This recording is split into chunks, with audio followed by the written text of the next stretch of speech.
അപ്പൊ നമുക്ക് ഈ കിട്ടുന്ന ഡീറ്റെയിൽസില് വയസ്സ് 39, നമുക്ക് സ്ഥലം സ്ഥലം എവിടെയാണ് മാഡം? വയനാട്. ഓക്കെ. വിധവയാണല്ലേ?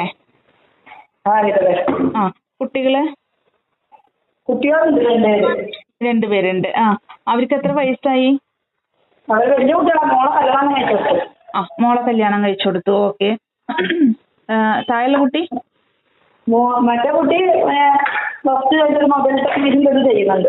ആൺകുട്ടിയാണല്ലേ? ഓക്കെ. അപ്പൊ മാഡത്തിന്റെ വിദ്യാഭ്യാസം എത്രയാ? ഞാൻ 10ാം ക്ലാസ്സിൽ 10th ആണല്ലേ? ഓക്കെ. Okay madam. അപ്പൊ നമ്മൾ എത്ര വയസ്സ് വരെയുള്ളവരെ നോക്കുന്നത്? 45 വരെയുള്ളവർ നോക്കുന്നു. ഇപ്പൊ അവർക്കും കുട്ടികൾ ഉണ്ടെങ്കിൽ അത് ബുദ്ധിമുട്ടാവോ? ഞാനെന്താ പറയാ, എനിക്കിങ്ങനെ കല്യാണം കഴിച്ചിട്ട് അങ്ങോട്ട് പോകാൻ പറ്റില്ല. ഇങ്ങോട്ട് വരുന്നവരെ നോക്കുന്നല്ലേ? പറ്റുന്ന ആളായിരിക്കണം. പിന്നെ കുട്ടികൾ എനിക്ക് ബാധ്യതയാണ്. കാരണം എന്റെ മോളെ കല്യാണം കഴിച്ച് മോനെന്നാണ് അവൻ സ്വന്തമായി ജോലി, അവന്റെ സ്വന്തം പരിപാടി ജീവിക്കുന്നത്. അപ്പൊ നമുക്ക് വേറെ കുട്ടികളെ നോക്കാനൊക്കെ ബുദ്ധിമുട്ടാണ്. അപ്പൊ അങ്ങനെയുള്ള ആൾക്കാരെയാണ് ഇഷ്ടം. വീട്ടിൽ നിൽക്കണം നമ്മുടെ കൂടെ. അവര് കുട്ടികളുണ്ടാവുന്ന കുഴപ്പമില്ല. പക്ഷെ അവര് ഭാര്യ ഉണ്ട്, അവര് ചിലപ്പോ വേറെ ഒരാളോട് പോയിട്ട് കുട്ടികളെ കൊണ്ട് പോയിട്ടുണ്ടാവും. അങ്ങനെയൊന്നും കുഴപ്പമില്ല. അങ്ങനെ പോയി നോക്കുന്നുണ്ട്, അതൊന്നും കുഴപ്പമില്ല. നമ്മളെ വീട്ടിൽ നിർത്താൻ ബുദ്ധിമുട്ടാണ്. ഓക്കെ. ഇപ്പൊ അതുപോലെ തന്നെ ഇപ്പൊ നമുക്ക് അവർക്കൊരു സ്ഥിര വരുമാനമുള്ള ഒരു ജോലി ഉണ്ടായിരിക്കണം അല്ലേ? അതെ. ഇതാണ് ജോലി ഉണ്ടാക്കുക. നമ്മളെ വീട്ടിൽ നിൽക്കാനുള്ള സൗകര്യം ഉണ്ടാവും. അതെ. ബാക്കി പിന്നെ ചിലവെല്ലാം വരുന്നു. പിന്നെ ഭർത്താവ് തന്നെ അങ്ങനെ തന്നെയാണല്ലോ. അതെ. മാഡത്തിന് ജോലിയുണ്ടോ മാഡം? ജോലിയുണ്ടോ മാഡത്തിനുണ്ടോ? ജോലിയുണ്ടോ?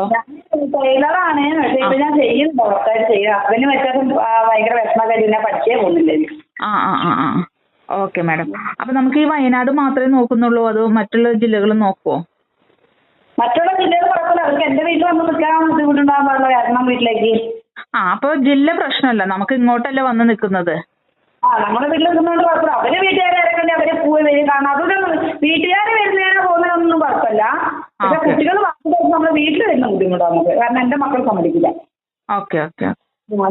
അവര് ഈ കല്യാണം കഴിക്കാൻ തന്നെ ചെറിയ അനുമതി കിട്ടിയത്. ഇടയ്ക്ക് കുട്ടികളെ കൊണ്ട് നിർത്താൻ തീരെ സമ്മതിക്കില്ല. അവർക്കൊരു ഇതാണേ, ഒരു ഒഫീസിനൊക്കെ ഉണ്ടാക്കില്ല. കുട്ടികളാകുമ്പോൾ വേറൊരു നമ്മൾ അവരോട് സ്നേഹം കിട്ടുക, അങ്ങനത്തെ പ്രശ്നം ഉണ്ടാവില്ല എന്തായാലും.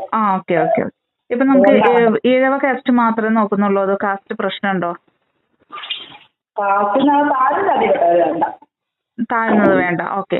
ഈഴവയുടെ മേലെയുള്ളതാണെങ്കിലും നോക്കാം അല്ലേ? Okay madam. ഓക്കെ. ഇപ്പൊ നമുക്ക് വിദേശം താല്പര്യമുണ്ടോ? അതായത് ഇപ്പൊ ഹസ്ബൻഡായിട്ട് വരുന്ന ആള് വിദേശത്ത് നിന്ന് ജോലിക്ക് പോകുന്നതാണെങ്കിലോ? വിദേശത്ത് ജോലി ആയാലും കുഴപ്പമില്ല. കാരണം എന്താ വെച്ചാൽ വീട്ടിലേക്ക് കൂടുതൽ വരാതിരിക്കാനാണ് എന്റെ മക്കൾക്ക് ഇഷ്ടം. അതുകൊണ്ട് അത് കുഴപ്പമില്ല. ഓക്കെ.